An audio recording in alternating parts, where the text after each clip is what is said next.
I think memes are just like easier to digest. When you combine memes with a very technical idea, people are like, okay, like I get it. The question becomes, can LLMs be better prompt engineers than humans? And the answer is kind of. Every week it becomes easier to prompt because it's genuinely becoming easier with longer context, but it's also an advantage that people are getting better at interacting with these models. Hey everyone, this is the second episode of the AI Founders Podcast. Today we interviewed Michael Ryaboy. Michael is a developer advocate at KX. He also before then was running his own consulting firm himself. Some things that we spoke about include what his first kind of AI moment was by emailing Greg Brockman, the COO of OpenAI, what it was like to be what he thinks is the first prompt engineer on LinkedIn, and his perspective as well on where Grok, NVIDIA, and other chip providers play in that landscape. This is Jay. I am the CEO and co-founder of an AI consulting firm called Casper Studios. Please enjoy the podcast.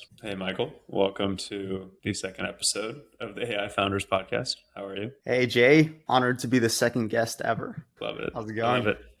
Good. We're trying to figure out like what this podcast actually will become over time. The mental model that I've been taking is if I see someone interesting online saying something interesting that I want to learn about, I want to invite them on the podcast, just ask them a bunch of questions, see if anything comes out that's interesting, and then hope that there's other people out there listening that might also find that valuable or useful for them too. So thanks for coming on last minute and just jumping on. Yeah, I'm happy something good came out of my recent LinkedIn addiction. So I love what's been the recent LinkedIn addiction? You've been posting more. I've been posting a lot, honestly. So basically I made a post and it kind of blew up. It was like an Olympic meme with the guy this Turkish guy, who's like not wearing all the equipment. And I got a lot of likes. And then I stayed up until 2 a.m. just watching like the comments stream in and answering. And then I was like, hey, like if I could replicate this would be really great. And then I really wasn't able to because I think people just like that specific meme. But it is kind of motivating me to post a little bit more. I love that. I didn't realize you posted that meme. Okay, I'm on here right now. Yeah.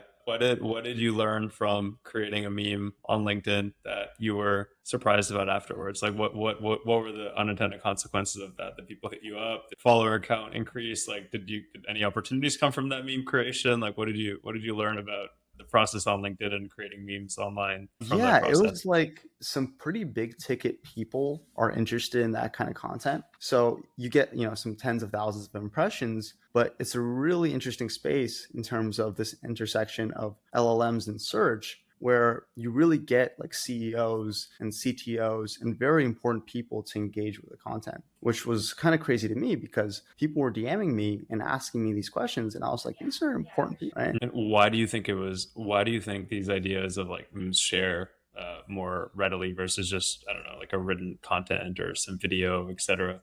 What about that kind of led to people wanting to reach out in your mind? I think memes are just like easier to digest, but I think when you combine memes with a very technical idea, that makes them much easier to process, right? So it's like if you just put out like some text, even if that text is super valuable to a person, if you add a meme at the end, people are like, okay, like I get it. And your meme was about semantic chunking and small LLM chunking, right? Yeah, that's what it was, right? And if I didn't put the meme, it would not be nearly as interesting, right?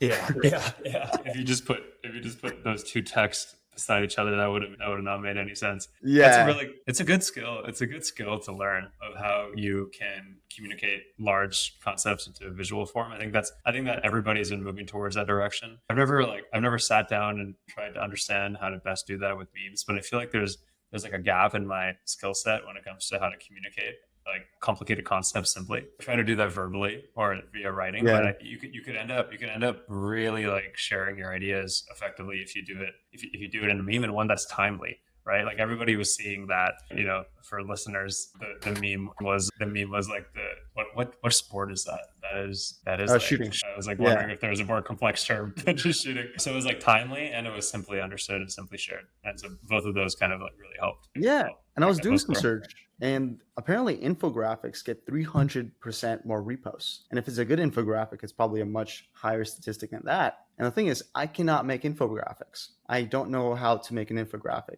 If someone's like, Michael, make an right now, I wouldn't be able to. But what I could do is go to supermeme.ai put in my LinkedIn post, just copy pasted it in, look at the top memes. It's pretty good at giving you some ideas, edit it around, and hopefully get something that has the same, shareable factor as an infographic. Oh, sweet. Oh, there's a nugget. Okay. Supermeme.ai. I hadn't heard of these. I hadn't heard of this. This is awesome. Turn text into memes using AI meme generator. Yeah, makes a ton of sense. So sorry, you put your text into that and then it generated that meme. And then, or did you put the meme and the text, or like how did that process? I just put the text in. This Oh, project is sweet. actually like really like interesting to me because I've been following these guys for a while. My sophomore year of college, so more than 2 years ago at this point, at some point I created like the same thing, like a little demo where I scraped like a million image flip memes, fine-tuned, some like re-ranking model to just like find you the most relevant meme template and write memes for you. And it worked extremely well back then, right? And Super Meme actually like created a SaaS out of that and like did everything they needed to do to make it into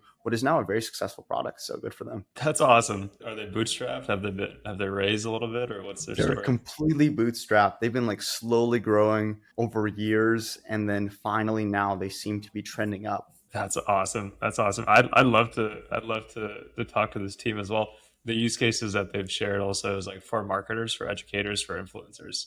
And I think most people would understand that, for marketers and for influencers in terms of creating Yeah. memes is a good idea. But for educators, again, it goes back to how do you communicate something complicated simply. And like any Yeah. any teacher, any educator, like that could really help them. So I'd be curious to see like what percentage of their I love that. I Yeah. love that story. I'd love to vibe with that team at some point. I abuse this platform. Like even if I'm putting out a Reddit post that's completely unrelated, I add a meme of like maybe like a dog or something that just makes it, just I feel like just text is kind of boring, Just putting that a little bit of extra effort and making a meme really helps with marketing and just like sharing an idea with a person. I love it. What was your first holy shit moment with it? Was it using one of these tools? Was it using ChatGPT? Was it something else? Because you're also like pretty technical and you're a developer yourself, and so maybe it wasn't a consumer product, or what was your first holy shit moment with this new wave of AI? Yeah, I had my holy shit moment very early. And it was actually right as G3 came out, maybe a month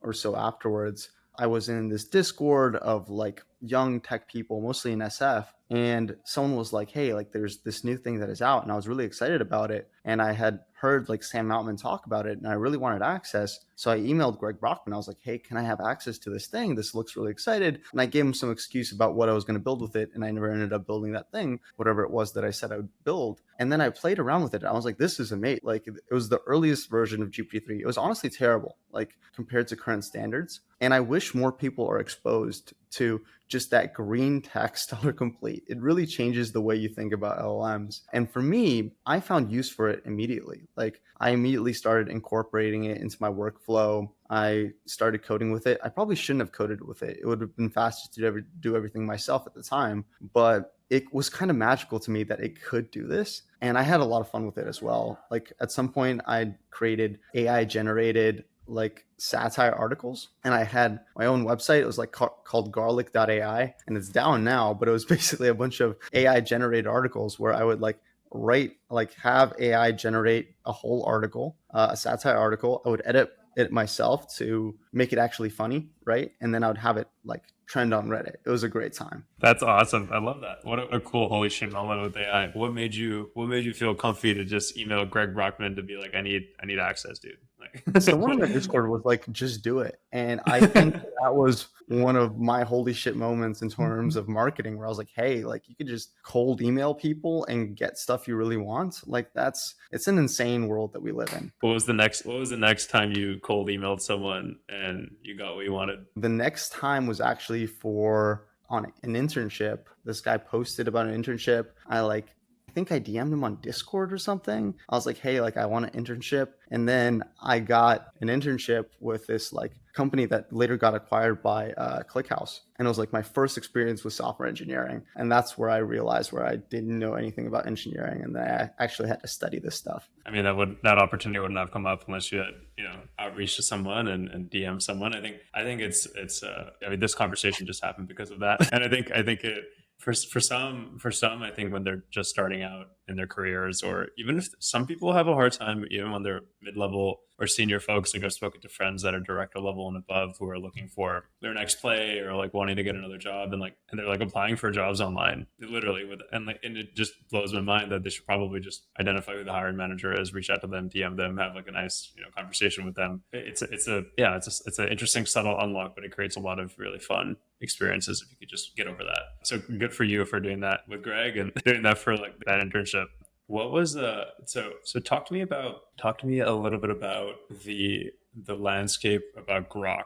I reached out because you just made a really good LinkedIn post about Grok just raising a ton of money. I am pretty dumb when it comes to understanding the chip landscape or the chip kind of stack of the AI landscape. You hear about NVIDIA in the news, you hear about all the really great things that they're doing, and them just absolutely crushing revenue and being over capacity. But then I hear Grok kind of coming up as well in the ethos. But talk to me, like, before you get into Grok, like, talk to me about the landscape, how you perceive it. And like, you have NVIDIA, you have like the applications that are developed, the models that are developed on top of that, the applications on top of that. And then why do you think Grok is kind of coming into the space? What's interesting about them? I'd love to get your take on that. Yeah, I'm glad you asked me this today instead of last week, because recently I had a conversation with this guy at TensorWave, and they're just a platform that helps people get started with AMD GPUs. And I asked them pretty much every single GPU question that I had. I was like, hey, like, what does this landscape actually look like? Because it's confusing. For me as a developer, if I'm trying to do inference on LLMs, it's very challenging to find a provider, right? It's very challenging to know, okay, like, what can you actually deploy LLMs with, and what are the trade-offs? And the landscape is actually pretty interesting. So we have the major player, which is NVIDIA, with their H100s, which are pretty efficient at inference, but they're not nearly as efficient at something like Grok's custom chips. So Grok has these custom chips, which are just optimized for inference. So when we think about inference, we think about just sending requests to an LLM and getting a response. And it usually has a batch size of 1, if we think about it, right? It's just a user has a chat, we put it into an LLM and we get a response. So Grok's chips do that batch of 1 calculation extremely quickly. They could output, over 1,500 tokens per second, something crazy, right? But the disadvantage is that, 1, they don't do batch processing nearly as well as something like an NVIDIA H100, right? And they have serious memory constraints. So with LLMs, when you're doing inference, there's all these things that you could do, like expanding the context window, but that takes memory, right? And that's something that I suspect Grok's chips don't do as well, working with really long contexts. And also there's stuff that you could do like KV caching, right? If you have the same prompt over and over again, which is actually a great technique if you like have a lot of documentation you want to chat with. It's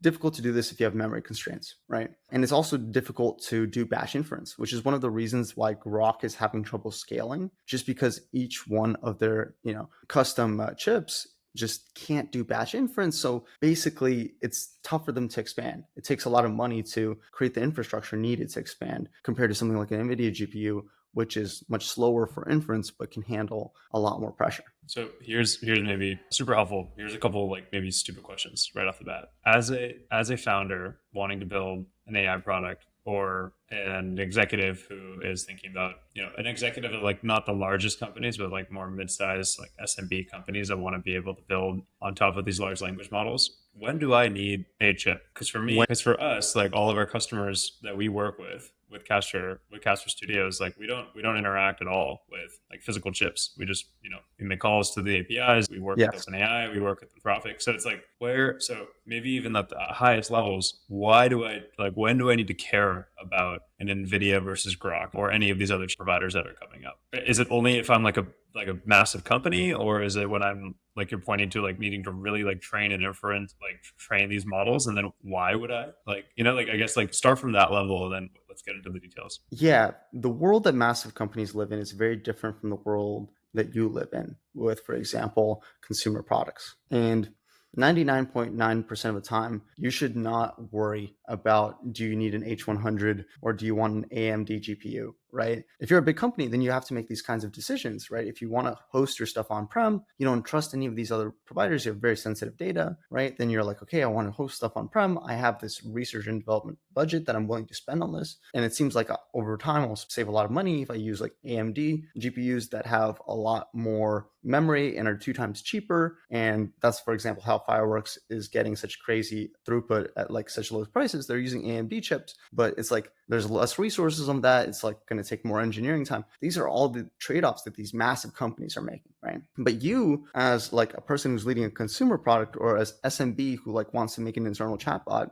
I would honestly say avoid that at all costs, right?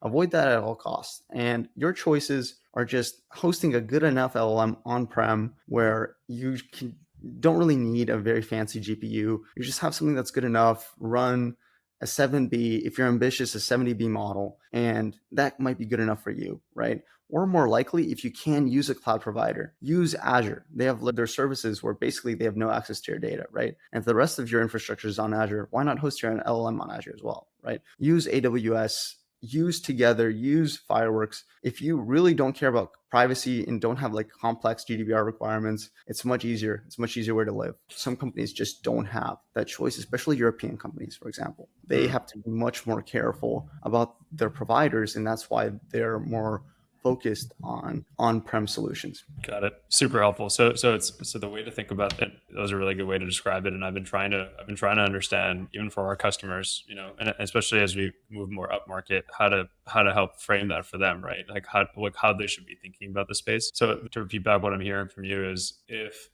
you here's how you disqualify yourself to even have this conversation at a business level. It's fun to like kind of riff on this kind of stuff, but from like a business perspective, the only reason that you should care about this stuff is if you want your models to be hosted on-prem. Are you saying that if your models are hosted like via the cloud or via like another hyperscaler or Azure, you don't have to think about like using specific chips? You only need to think about it if you're wanting to host models on-prem? Or is there another kind of subsection of companies that aren't going to be using it on-prem but need to use it via the cloud and still need to be able to make these decisions, whether it comes to whether using NVIDIA chips or they're using Grok chips, etc.? Yes, you still have to make those decisions, but at that point, what's less important are the individual chips, and what's more important is cost and inference time. Basically, that's all that matters at that point. If you don't care about data privacy, right? And in many cases, I like tell customers, please care less about data privacy. Like a lot of these options are more secure than you think they are, right? They're not training on your data. They're not looking at you in any way. They're heavily incentivized not to do this, right?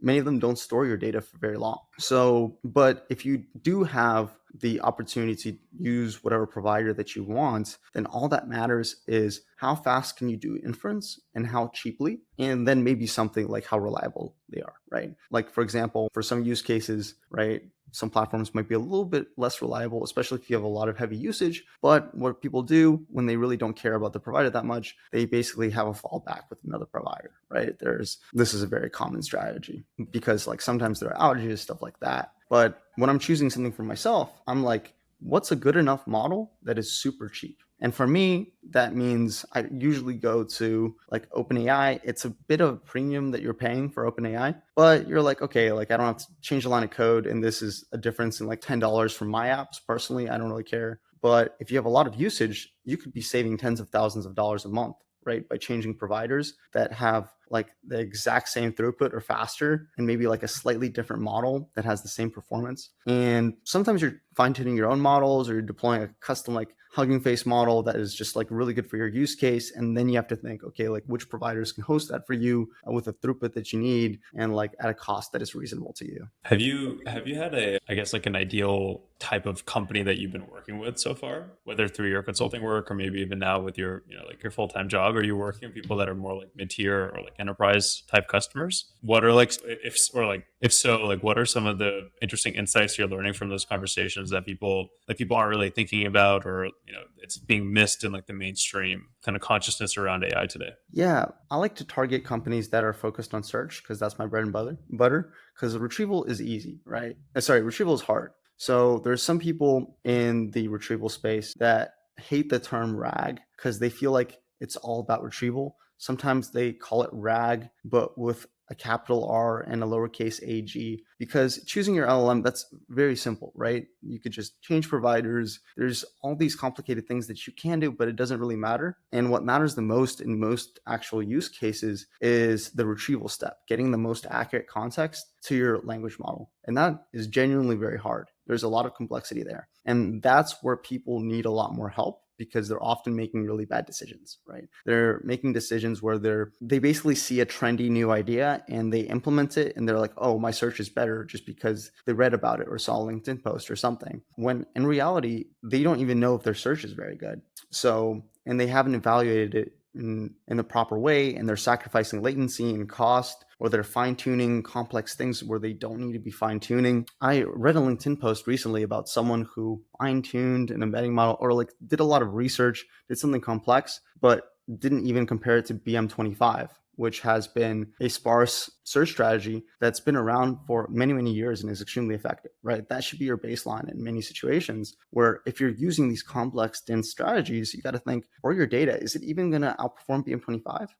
And then you think, okay, then I could do like hybrid search with dense embeddings and sparse embeddings. Am I going to use Splade? Am I going to use BM25 for my sparse embeddings? How am I going to re-rank? For re-ranking, am I going to use an external provider, which is going to add 200 to 500 milliseconds of latency? Or am I going to host my own embedding re-ranking model with text embedding inference? A thing that a lot of people don't know, for example, is that when you use a closed source embedding provider like OpenAI, at inference time, when you have a user actually making a request, well, then that's going to be 200 milliseconds to 500 milliseconds of additional inference time. That's unacceptable for user search queries, right? So in practice, nobody should use the OpenAI embedding API unless you're like hosting in Azure or something. Like maybe you might be able to like squeak out a little bit more performance. But people don't know that you can't just use the OpenAI embedding API, because you can embed all your data with their embeddings, but then when you're making your searches, it's far too slow. What about retrieval is so much harder than the augmented generation piece? Like how do you help your internal stakeholders and customers to kind of like understand that? I think with retrieval, there's this fundamental problem where you're balancing recall and latency, and it's very challenging to create a very fast, scalable system for good retrieval, right? If you have a billion embeddings, right? If you have a billion chunks, actually searching over them right now is extremely hard. It takes a lot of engineering effort. And there's all these vector databases and products that seek to fix this, but basically what's happening is a lot of people are having POCs with them and they're having a terrible time. They're like, okay, like we've tried you guys, but the performance isn't good. The latency is too high. This doesn't work in practice. And that was one of the things that vector databases were supposed to solve. They were supposed to solve this problem of like, okay, I have like a lot of unstructured data that I want to search. This is basically a magical solution. We're going to put in any query and get a relevant response. But the reality is, without engineering, you're not just going to get a relevant response magically. You really need to create search systems where you can get robust, relevant results and evaluate them so you could improve them over time. And do we think that there will be, or maybe there already are, like new techniques to be able to solve for this? Which is, and by this, it's you have a bunch of different existing data sets within your own enterprise or company. You need to be able to make a search on that data to pull up the right information for an internal stakeholder or customer, et cetera. Do we think that RAG is kind of like the be all end all in terms of the technique around like to be able to actually retrieve this information? What do you think about like larger in the future with like larger context windows?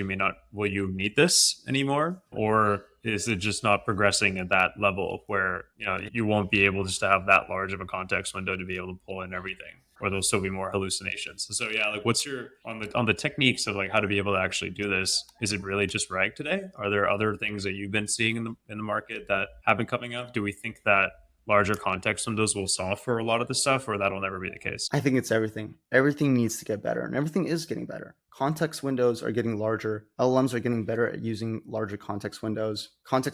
Using large context windows just has to get a lot cheaper, less energy intensive. Like people don't really know this, but Anthropic is just burning money on large context windows. Like it's not cheap to actually make this happen. They're burning it through electricity, right? It's not even GPUs that are the problem at that point. It just takes so much power to like just take a million tokens and generate a relevant response. And then you find that, well, taking a million tokens and generating a relevant response might perform worse than doing all these complex techniques like, okay, say retrieval or like summarization. And it's just like people are throwing stuff at the wall right now trying to get good results, right? They're trying everything, and it's just random people, random engineers at different companies. You see front-end engineers experimenting with this. Like it's just the Wild West where people don't really know. They're like, okay, I need this result. How am I actually going to achieve it? And at some point you have to go back to retrieval, because you have to make retrieval as good as possible. But then you have to adapt retrieval if you're using longer context windows. If you're using longer context windows, you might want your chunks to be longer. You might want to use embedding models that can process longer chunks, right? Suddenly you need embedding models that instead of having a limit of 8,000 tokens, maybe you need embedding models that can handle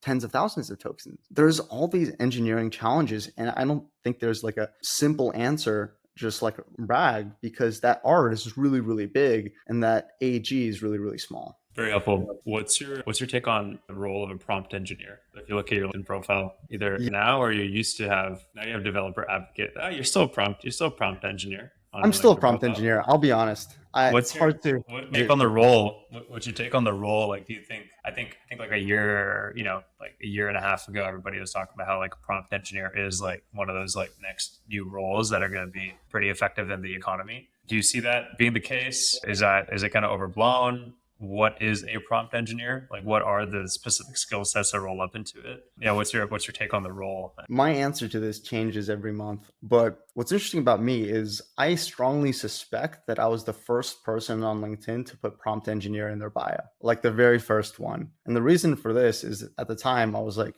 in college and I thought it was hilarious. I thought it was really funny, like prompt engineer, like, are we being serious right now? And then I put it in there and then people started messaging me. They're like professors, startups. They're like, hey, like you're a prompt engineer. We actually need help with this. And I was like, are you serious right now? I'm like basically a teenager. Like you should not be asking me for this. And I landed like a job as a prompt engineer. I was the first person to get a real prompt engineering job. I was the first employee at a startup, a Brazilian AI copywriting startup that I actually don't know what they're up to. I should like catch up with the founders. But yeah, so it's like at the time, prompt engineering was really, really hard compared to what it is now. It wasn't that challenging. Anyone can do it. But basically, it was the green autocompletion era where you'd write some text, you get an autocompletion, you had all these like prompts, and you had like all these techniques that were like kind of taken for granted now were kind of new, like prompt rotation, for example, was something that like these copywriting startups would use to get more diverse outputs. Like all these things that are like kind of trivial to us now. Like right now we have a lot of techniques.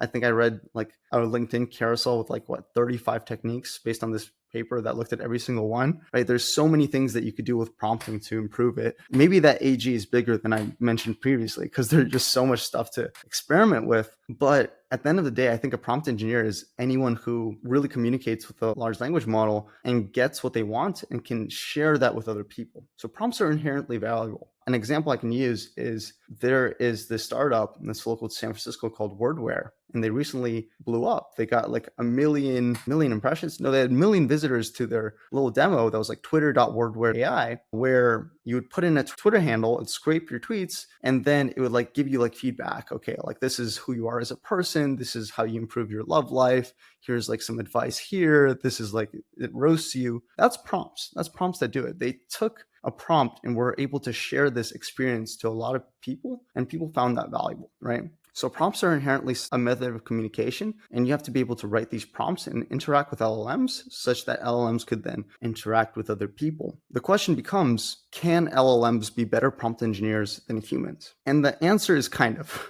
The answer is kind of. There's these frameworks like DSPY, for example, which automate prompt engineering. And they basically like create criteria, have LLMs rate the prompts, generates like some examples, like choose the best example for a prompt. They do all these complex things. And there's a lot of terminology that I think needs to be simplified so people understand them. But at a high level, they make good prompts. Right? They make good prompts for you, but you still have to communicate what you want with these frameworks. And you still probably have to edit the prompt when they're done, right? Because they're improving a prompt that you already wrote to them. You have to communicate what you want in the first place, right? And if you have something like examples of the ideal format, then that really helps. That's a method of communicating. Sometimes you don't have that, right? So I think it's going to be an ongoing area of research where we could learn how to collaborate and create better prompts, because humans are naturally not great prompt engineers. We hate doing all the writing, communicate exactly what we want. It's a lot of work for us, but LLMs are very natural at that. It's been interesting for our work. So we've worked with, I think, like five or six founders already to be able to build like the first kind of versions of their own products in the space. We'd be working, like with one of our customers. We started working together like November of last year, and so we started using OpenAI, and as the context of the product was large context window. It's in the book publishing space. You want to be able to like input like a large body of text and get feedback on it. And so the context window in this case is really important. And when it's been fascinating kind of mapping how fast the market is going with the new models that are coming out, and then its impact on prompt engineering. That makes sense. So it's like in October, November, December, it almost felt like the engineering part of prompt engineering was like there was much more engineering required to be able to actually get the right responses, and much more prompting required as well. And we'd be like really iterating on like the specific responses and the specific prompts on like one model, and then like Anthropic would come out with like I think at the time it was in Sonnet. It was like the other version of it, which I forgot what it was called, but it was a much larger context window at the same like capability of OpenAI's models, and then it felt like the prompts they started to matter less because the models were just getting better. And I haven't like taken a step back and reflected on that as much because we've just been so in the weeds of it. But it's interesting. It's going to be interesting to see how, as the models start to perform even better, how important are prompts. Even as a consumer, like using like Claude or using ChatGPT, like I've felt that I can actually get a pretty decent response as the models have been increasing than I would have before, because I needed to really be prescriptive about what I was actually saying to get the right response back. So I don't know if you felt that yourself. And I guess the question is like, does prompting matter less and less over time as the models became better? My hypothesis is that yes, but I'm curious to get your take on that too. It has become much less important. Absolutely. It has become progressively easier. Every week it becomes easier to prompt. And on one part, that is because it's genuinely becoming easier with longer context. You just dump all your information, you dump all your examples, you dump your thoughts, and it's able to reason that the last instruction is what you want, instead of like generating BS based on like the previous context that you gave. So the models are getting smarter. They're getting smarter at not just generating output, but at interacting with people. And so it's much easier in practice, but it's also an advantage that people are getting better at interacting with these models. Because me personally, I spend a lot of time like coding, for example, interacting with these LLMs, like asking questions, right? And everyone is becoming a prompt engineer in a way, right? So it's like we're getting better at interacting with LLMs, and LLMs are getting better at interacting with us. I love it, Michael. It's been fun, man. It's already been like half an hour. Is there anything else that you wanted to kind of talk about in this space, or anything that's been top of mind for you? Anything that we can help with? We being whoever is the few amount of people that are probably listening early on, but maybe more over time. What's been on your mind in terms of like things that we can support with? Yeah, I just wonder what it's like running a full-fledged AI consultancy. Like, how's that going? Thanks for asking. It's a good question. It's been fun. Both my partner and I are building companies at the moment. So yeah, and we're both first-time founders, and so it's been like from a life perspective and like pretty intense. She's like building a venture-backed company. I'm working on a bootstrap business. So both has been like we moved around a lot too. We just like we're nomadic in Mexico City and SF, Vancouver, Canada, and now we're based in New York, which is fun. So yeah, the business is growing, man. I'm contemplating like sharing like revenue numbers and everything online that publicly right now, but yeah, we're over like 50K a monthly revenue, running at like a good like 50-60% margin, growing like relatively rapidly, like kind of interacting more with like larger companies that may need our services. Yeah, it's been fun. I think our differentiator from what I'm hearing from our customers is more around like design. Actually, we're like really like designing the right user experiences, the right user interfaces. We have like awesome kind of designers that are on our team. Some friends that I used to work with at LinkedIn that are really leading the charge in that space. And so I think like as these models become better, it's built and all these tools come up around curating, like allowing people to be able to create like applications much faster. I keep thinking about and like helping to guide our customers on like how do you differentiate yourself over time. For me, it's like a lot of it comes down to how the product will actually look and feel, especially if at the back end a lot of it is going to be relatively similar across the board. You have to find like the right prompt engineers, you have to find the right like models to be able to use, but at the end of the day, like you can reverse engineer a lot of that work. And so then how do you differentiate yourself? design and distribution. So Yeah. I've actually found a lot of our work ends up being not like super duper technical AI. If we need that support, we have advisors that are working at these like other large language model providers to kind of help us out. But Yeah. most of the time, it's actually just like, how are we going to get this product in the hands of users? How are we designing this in a way that makes sense for those users? Less like super technical, like working on AI problems, but more just like general like software development problems and like building a company problems, which I find really fun. So yeah, Yeah. things are going well. It's been fun, ups and downs, but right now it feels like things are going pretty well. I think we live in a magical time where anyone can build a product extremely easy without backing, right? Like one engineer can build your entire product, right? And like you could be a full stack engineer, build out everything, and then you just need one person to distribute, which is like now the much harder part. Like the most important thing for like a consumer company is TikToks, and the most important thing for a B2B is cold email. Like that's the world that we're living in right now. And it's amazing. It's fantastic where those are the biggest challenges that you have. And it's Totally. not all these like details of engineering, which you could kind of just figure out relatively cheaply. Yeah.